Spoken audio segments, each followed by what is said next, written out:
এই গাহৰিজনীয়ে মানে 2,50,000 টকা দাদাক দিছে 3 বছৰত আৰু এতিয়া চক তাই ইমান ধুনীয়া স্বাস্থ্য হৈ আছে আৰু এতিয়া আৰু তাইক মানে অলৰেডি 5 নম্বৰ কাৰণে হেই দিয়া আছে 5 নম্বৰ ক্ৰছ দিয়ালে মানে কেইবাৰ হৈছে কিমান দিন হৈছে তাইক পোৱালি অতৰাই দিয়া আপোনাৰ এজনী পোৱালি লগত থাকোতে ক্ৰছ লৈলে নমস্কাৰ বন্ধুসকল মই সুদীপ্ত বৰা আশা কৰিছোঁ আপোনালোক সকলো ভালে আছে আৰু আজি বহুত দিনৰ মূৰত মই এখন গাহৰি ফাৰ্ম আপোনালোকক দেখুৱাবলৈ ওলাইছোঁ আৰু খুব ধুনীয়াকৈ এজন দাদাই গাহৰি ফাৰ্ম এখন কৰি আছে সম্পূৰ্ণ কথা আপোনালোকক জনাম বৰ্তমান আছোঁ মই গোলাঘাটৰ কঠীয়াতলিত আৰু মই দাদাক চিনাকি কৰাই দিব বিচাৰিছোঁ ফাৰ্মখন দেখুৱাব বিচাৰিছোঁ কেনেকুৱা ধৰণৰ গাহৰি পালন কৰি আছে সকলো কথা জানিব বিচাৰিছোঁ দাদা নমস্কাৰ নমস্কাৰ প্ৰথম আপোনাৰ চিনাকিটো দিয়ক শ্ৰীমন্ত বুঢ়াগোহাঁই হয় গাহৰি পালনৰ লগত কিমান দিনৰ পৰা জড়িত এনেটো ফাৰ্ম হিচাপত 19 চনৰ পৰা জড়িত এতিয়া বৰ্তমান আপোনাৰ ফাৰ্মত গাহৰি কিমান আছে ডাঙৰ আপোনাৰ মাইকী 10 জনী আছে হয় আৰু বৰ দুটা আছে ফেটেনাৰ কাৰণে 13টা ৰাখিছে মানে আপোনাৰ ফাৰ্মখন ব্ৰিডিং আৰু ফেটেনিং দুইটাই আপুনি চলাই আছে তো বন্ধুসকল এইবাৰ প্ৰকৃততে গাহৰিৰ যিখন বজাৰ ইমান ধুনীয়া এখন বজাৰ যিটো আমি সপোনতো ভবা নাছিলোঁ ন এনেকুৱা এটা মানে হেৰি বজাৰ হ'ব বুলি আচলতে দামটো খুব ধুনীয়া এবাৰ এনেকুৱা দাম আগতে পাইছেনে আপুনি নাই পোৱা নাই ন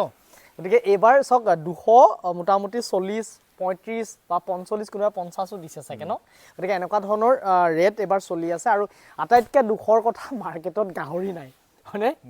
গাহৰি পাবলৈ নাইকিয়া হৈ আছে গতিকে মই দাদাৰ ওচৰত বৰ্তমান আপুনি কি ব্ৰিড ৰাখিছে লাষ্ট ব্লেক আছে লাষ্ট ব্লেক আছে ডিউৰক F1 আছে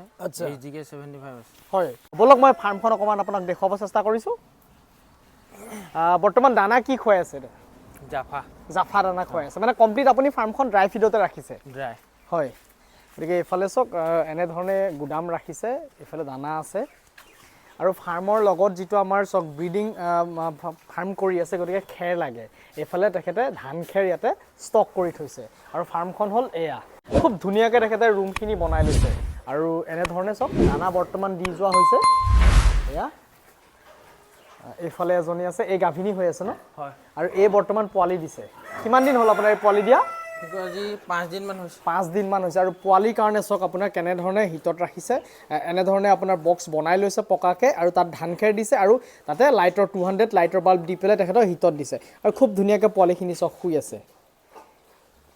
আচলতে পোৱালি প্ৰডাকশ্যন কৰিবলৈ হ'লে আপোনালোকে এনেকুৱা কিছুমান ৰুম খুবেই দৰকাৰ নহ'লে কি হৈ যায় মাকজনীৰ লগত যদি থাকে তেতিয়াহ'লে পোৱালিখিনি অকণমান হেঁচা মাৰি পেলাই ধৰাত এটা মানে হেৰি থাকে হয় নে নহয় গতিকে তেখেতে চব প্ৰতিটো ৰুমতে চক এনেকুৱা ধৰণৰ ব্যৱস্থা কৰিছে দাদা ৰুমৰ আপোনাৰ চাইজটো কেনেকুৱা ধৰণৰ আছে ৰুমৰ চাইজ এইটো আছে আপোনাৰ 12 বাই আপোনাৰ 8 আছে ন মানে দীঘল 12 আছে 12টো ভিতৰি 7 আছে আৰু এজনী গাভিনী হৈ আছে নেকি এজনী গাভিনী হৈ আছে এই গাভিনী হৈ আছে ন এই অলপ হেমচিয়াৰ ক্ৰছ আছে নে HDK 75 HDK 75 হল ডিউৰকৰ ক্ৰছ আচ্ছা আৰু এজনী হ'ল আপোনাৰ চক লাষ্ট ব্লেক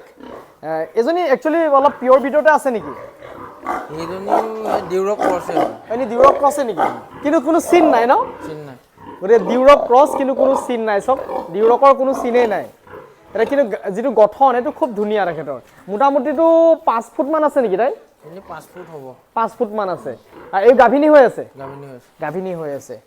আৰু এইফালে এইও বৰ্তমান গাভিনী হৈ আছে ন এই যে HDK 75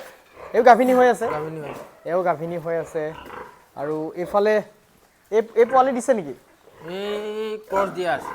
দিয়া আছে ন সেকেন্ড টাইমৰ কাৰণে হয় ইয়া আৰু এটোটো কমপ্লিট আমাৰ ডিউৰক ক্ৰছ হয় এই পোৱালি দি গৈছে এই পোৱালি কৰা হ'ল কিমানটা পোৱালি দিছে তাই এই দিছিলে আপোনাৰ 15টা পোৱালি দিছিলে মানে প্ৰথমবাৰ দিছে প্ৰথমবাৰ নহয় আপোনাৰ এজনী 4th টাইম 4 নম্বৰ বাৰ এই 4 নম্বৰ বাৰ পোৱালি দিছে চক এতিয়াও তথাপিতো গঠনটো খুব ধুনীয়া হৈ আছে আৰু কথাটো হ'ল কি পোৱালি এৰুৱা কিমান দিন হৈছে আপোনাৰ এৰুৱা আজি আপোনাৰ 15 দিন মান হৈছে তাই 4 নম্বৰ বাৰ পোৱালি দিছে চক তো দাদা 4 বাৰত আপুনি কেইটাকে পোৱালি পাইছে মানে কিমান মান পোৱালি পাইছে আপুনি প্ৰথমবাৰটো 11টা তাৰ পাছত আপোনাৰ 14টা 15টা তেনেকৈ দিয়ে হয় এই গাহৰিজনীয়ে আৰু এই গাহৰিজনী আপোনাৰ কি ক্ৰছ ডিউৰক আৰু HDK 75 বয়স কিমান হৈছে আপোনাৰ বয়স মোটামুটি 3 বছৰ হৈছে মানে 3 বছৰত আপুনি মোটামুটি 50টা পোৱালি পাইছে 50টা পোৱালিত আপুনি কিমান টকাকৈ মিনিমাম বিক্ৰী কৰিছে 5,500 পৰা 6,000 ভিতৰত 5,500 পৰা 6,000 টকাকৈ আপুনি বিক্ৰী কৰিছে নে নহয় মানে সেইটো হিচাপত যদি চোৱা যায় এই গাহৰিজনীয়ে মানে 2,50,000 টকা দাদাক দিছে 3 বছৰত আৰু এতিয়া চাওক তাই ইমান ধুনীয়া স্বাস্থ্য হৈ আছে আৰু এতিয়া আৰু তাইক মানে অলৰেডি 5 নম্বৰ কাৰণে হেৰি দিয়া আছে 5 নম্বৰ ক্ৰছ দিয়ালে মানে কেইবাৰ হৈছে কিমান দিন হৈছে তাইক পোৱালি অতৰাই দিয়া পোৱালি অতৰাই দিয়া আপোনাৰ এজনী পোৱালি লগত থাকোঁতে ক্ৰছ লৈ ল'লে পোৱালি লগত থাকোঁতে ক্ৰছ লৈ ল'লে পোৱালি আপোনাৰ 3টা তাৰ বাকী বিকি থকা হৈছিলে আচ্ছা ধৰি লওক 6টামান পোৱালি বিকাৰ পাছতে ক্ৰছ লৈ ল'লে আচ্ছা গতিকে চাওক এতিয়াও তাই ক্ৰছ লৈ ল'লে কিন্তু মানে এইটো 5 নম্বৰ পৰা তাই ক্ৰছ লৈ ল'লে এই বৰ্তমান পোৱালি দি গৈছে দি গৈছে বিক্ৰী কৰিলে এইবোৰ হয় আচ্ছা পোৱালি দাদা কেইটকাকৈ বিক্ৰী কৰিছে পোৱালি 6,000 পৰা 5,500 ভিতৰত 6,000 to 5,500 টকাৰ ভিতৰত এবাৰ খুব ধুনীয়া পোৱালিৰ বজাৰো এইফালে আছে এইকেইটা কি নিজৰ কাৰণে ৰাখিছে নেকি নিজৰ কাৰণে ফেটেনাৰ ৰাখিছে ফেটেনাৰ কাৰণে ৰাখিছে নে ফেটেনাৰ চাই ল'ম যদি ভাল হয় ধৰি লওক ব্ৰিডিঙৰ কাৰণে ব্ৰিডিঙৰ কাৰণে ৰাখিব পাৰিব ন আৰু এইফালে আছে দুটা বৰ এইটো এটা বৰ হয় আৰু এইটো এটা বৰ ইহঁতৰ বয়স কিমান হৈছে আপোনাৰ এইটো 1.5 বছৰমান হৈছে এই ইয়াৰ ন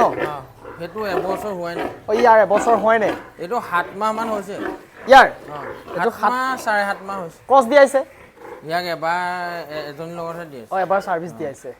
আৰু এইখিনি পোৱালি আছে বৰ্তমান এইটোতো আপোনাৰ 10 ৰুম চাগে এইটো বেছি আছে 10-12 এইটো 12তলৈ বেছি আছে আচ্ছা তো এইখিনি এনেধৰণে আছে কিমানটা আছে আপোনাৰ পোৱালি 13টা 16টা আছে 16টা আছে টোটেল আপোনাৰ ৰুম কিমান আছে ৰুম আপোনাৰ এইটো চাইডত আছে আপোনাৰ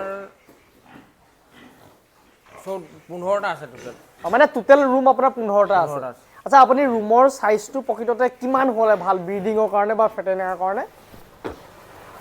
আপোনাৰ কি অভিজ্ঞতা ফালৰ পৰা ফেটেনাৰৰ কাৰণে ধৰি লওক 12x12 হ'লেও হৈ যায় বা 10 হ'লেও আপোনাৰ কোনো প্ৰব্লেম নাই চক পানীটো খাইছে ব্ৰিডিঙৰ কাৰণে অলপ ডাঙৰ হ'ব লাগে ব্ৰিডিঙৰ কাৰণে মোটামুটি কিমান হ'ব লাগে আপোনাৰ মোটামুটি আপোনাৰ ধৰি লওক 7x12 হ'লেও ভাল হয় আচ্ছা ঠিক আছে আৰু এইফালে চাওক এটা কৰিডৰ আছে মাজতে এটা কৰিডৰ দিছে আচলতে কৰিডৰটো দাদাই 3 ফুট মান দিছে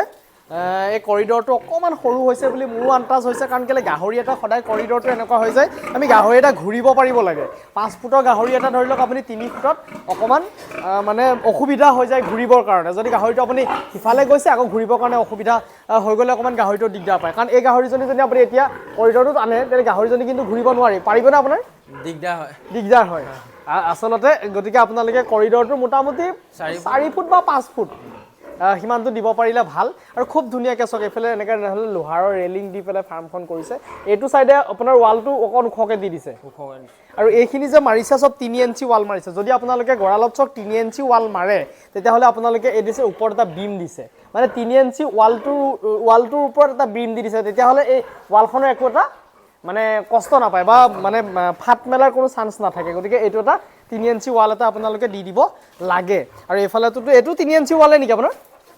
এইটো 3 ইঞ্চি ৱান কিন্তু প্লাষ্টাৰ মৰা আছে দুটা সাইড দুটা সাইড বোথ সাইড প্লাষ্টাৰ মৰা আছে আৰু সেইকাৰণে ওপৰত আপোনাৰ ৰেলিঙো দিয়া আছে সেইকাৰণে আপোনাৰ ইয়াত হেৰিটো নিদিলেও হৈ যায় হয় নে নহয় মানে বিমটো ওপৰত নিদিলেও হৈ যায় কিন্তু এই এনেকুৱা ধৰণৰ আপোনাৰ ওপৰত যেতিয়া গাহৰিটো কেতিয়াবা উঠি দিলে ধৰি লওক ৱালখনে কষ্ট পালে অকণমান আপোনাৰ সোনকালে তাৰ ডেমেজ হৈ যোৱাৰ চান্সটো বেছি সেইকাৰণে এনেধৰণৰ আপুনি বিম দি দিব পাৰে যে আপুনি বছৰেকত কিমান পোৱালি বিক্ৰী কৰি আছে 150 পৰা 140টা মান হ'ব হয় আৰু এনে মাংসৰ কাৰণে মানে কিমান বিক্ৰী কৰিছে মাংসৰ কাৰণে মই বিশেষ ৰাখিব পৰা নাই মানে পোৱালিতে বিক্ৰী হৈ যায় হয় ফেটেনিঙৰ কাৰণে ধৰি লওক 10টা 15টা কাৰণে বিকিব পৰা হয় আপোনালোকক যদি কাৰোবাক মানে লাষ্ট ব্লেকৰ পোৱালি বা HDK 75ৰ পোৱালি বৰ্তমান তেখেতৰ ফাৰ্মখনটো আমাৰ গোলাঘাটৰ কঠিয়াতলিত আছে গতিকে আপোনালোকে বৰ তেখেতৰ ফোনৰ নাম্বাৰটো মই ডেছক্ৰিপশ্যন আৰু মই স্ক্ৰীনত দি দিছোঁ আপোনালোকে যোগাযোগ কৰি ল'ব পাৰে কাৰণ তেখেতৰ এনেকুৱা লাষ্ট ব্লেকৰ বা HDK 75 গাভিনী হৈ আছে গতিকে পোৱালি জগিব আৰু বৰ্তমানো এইকেইটা পোৱালি দিবলগীয়া হৈ আছে গতিকে আপোনালোকক যদি কাৰোবাক দৰকাৰ হয় তেতিয়াহ'লে এই পোৱালিকেইটাও কিন্তু নিব পাৰিব ন আপোনাৰ ফোনৰ নাম্বাৰটো অকণমান জনাই দিয়কচোন 9101575485 হয় আপোনাক ফোন কৰা কিবা সময় আছে নেকি মানে সব সময়ত কৰিলে অসুবিধা আছে কৰিব পাৰিব ন তো আপোনালোকক তেখেতৰ মই ফোনৰ নাম্বাৰটো দি দিছোঁ যদি কাৰোবাক আৰু কিবা কথা জানিব লাগে বা আপোনালোকক এনেকুৱা ধৰণৰ পোৱালি দৰকাৰ হ'লে তেখেতৰ লগত যোগাযোগ কৰি ল'ব পাৰিব লাষ্ট ব্লেক বা HDK 75ৰ আপোনাৰ কাষ্টমাৰৰ ডিমাণ্ড কেনেকুৱা ভালনে ভাল ভাল ন আৰু মাংসৰ কাৰণে গ্ৰোথটো কেনেকুৱা পাইছে চব ঠিক আছে মাংসৰ কাৰণে ভাল বা পোৱালি প্ৰডাকশ্যনৰ কাৰণেতো আপুনি একো অসুবিধা পোৱা নাই হয়নে নহয় আৰু দাদাই চক এনেকুৱা ধৰণৰ নেট দি ৰাখিছে নেট দি পেলাই ফাৰ্মখন মানে ব্লক কৰি ৰাখিছে যাতে বাহিৰৰ চৰাই চিৰিকটি আহিব নোৱাৰে খালি এটা চাব আপোনালোকে যেতিয়া ফাৰ্মখনত আপোনালোকে যেতিয়া গৰম ছিজন হয় গৰম ছিজনত আপোনাৰ এই গ্ৰীণ নেটটো দি ৰাখিলে হয়তো আপোনালোকৰ বতাহটো বেছিকৈ চলাচল নহ'বও পাৰে তেতিয়া আপোনাৰ ফাৰ্মখন আপোনাৰ কি হৈ যায় অলপ গৰম হ'ব পাৰে সেইকাৰণে আপোনালোকে চাব যদি তেনেকুৱা ধৰণৰ দেখা তেতিয়াহ'লে আপোনালোকে আমাৰ যিটো জাল পায় সেই জালো আপুনি ছাইডত দি দিব পাৰে এইটো চক এইটো নতুনকৈ ডিউৰকৰ পোৱালি এটা আপুনি আনিছে ন এইটো ক'ৰ পৰা আনিছে নগাঁৱৰ পৰা আনিছে কিমান টকা লৈছে এইটো আপোনাৰ 10,000 এইটো মানে বড়োৰ কাৰণে আনিছে আপুনি বড়োৰ কাৰণে আচ্ছা আচলতে এনেকুৱা ধৰণৰ ফাৰ্মখন যদি আপুনি চিষ্টেমেটিকত বনাই লয় তেতিয়াহ'লে আপোনালোকৰ কোনো কৰ্মচাৰী তেনেকৈ নোহোৱাকৈও আপোনালোকে ফাৰ্মখন কিন্তু খুব ধুনীয়াকৈ ঘৰতে চলাই থাকিব পাৰে আৰু দাদাই যিহেতু আপুনি দাদা কৰ্মচাৰী ৰাখিছে নেকি বৰ্তমানলৈকে নাই ৰখা মানে এই গোটেই ফাৰ্মখন আপুনি অকলে মেইনটেইন কৰিব পাৰি আছে মানে 2 টাইম দানা দি আছে আৰু দানাটো তেখেতে ড্ৰাই ফিড দিছে যিহেতু গতিকে সেইকাৰণে একো এটা মানে ইমান এটা সমস্যা হোৱা নাই আৰু বাকী গঁৰালখিনি খুব ধুনীয়াকৈ বনাই লৈছে বাকী আচ্ছা কিমানমান টকা বাজেট এটা আপোনাৰ এই ফাৰ্মখন বনাওঁতে খৰচ হৈছে আপুনি কিবা মানে জনাব পাৰিবনে বাজেট মানে ধৰি লওক মই গোটেইখিনি ৰুম একেলগে বনোৱা নাই আচ্ছা সেইকাৰণে বাজেটটো ধৰি লওক মানে কিমান ধৰি লওক তেনেকৈ ক'ব নোৱাৰিম হয় হয় আৰু ওপৰত খুব ধুনীয়াকৈ টিং দি লৈছে চব গতিকে কাৰণ আপুনি বাজেটটো মানে একেলগে বনোৱালে ধৰি লওক বাজেটটো কথাটো গম পোৱা যায় এইজনে কি হৈছে গাহৰি বিকি আছে বা গাহৰিৰ পৰা লাভ ওলাই আছে বনাই আছে হয়নে নহয় গতিকে কিমান দিন হ'ল আপোনাৰ গোটেই বৰালখিনি এতিয়া বনাই কমপ্লিট হোৱাটো কমপ্লিট মোৰ ধৰি লওক 24ত ক্লিয়াৰ হৈছে এই 24তে ক্লিয়াৰ হৈছে ন গতিকে আৰু বহুৱাৰ কিবা প্লেনিং আছে নেকি বৰ্তমান নাই ভৱিষ্যতলৈ দেখা যাওক কি হয় হয় গতিকে এনেধৰণে গোটেই ফাৰ্মখন চলাই আছে গতিকে বন্ধুসকল মই আজি দাদাক মই চিনাকি কৰাই দিবলৈ আহিলোঁ নতুন পালক বুলি নহয় তেখেতে আজি যথেষ্ট দিনৰ পৰা পালন কৰি আছে গতিকে ফাৰ্মখন কেনেকৈ বনাইছে গাহৰি কেনেকুৱা ধৰণৰ ব্ৰীড ৰাখিছে সকলো কথা মই তেখেতৰ পৰা জানিব চেষ্টা কৰিলোঁ গতিকে বন্ধুসকল যদি মোৰ ভিডিঅ'টো ভাল লাগিলে লাইক কমেণ্ট শ্বেয়াৰ আৰু চেনেলটোত যদি মোৰ নতুনকৈ ভিডিঅ' চাই আছে চেনেলটো ছাবস্ক্ৰাইব কৰিবলৈ নাপাহৰিব কাষত থকা বেল আইকনটো দবাই দিব তো আজিলৈ আহোঁ আকৌ নতুন এটা ভিডিঅ'ত লগ পোৱাৰ প্ৰতিশ্ৰুতিৰে বিদায় ধন্যবাদ বন্ধুসকল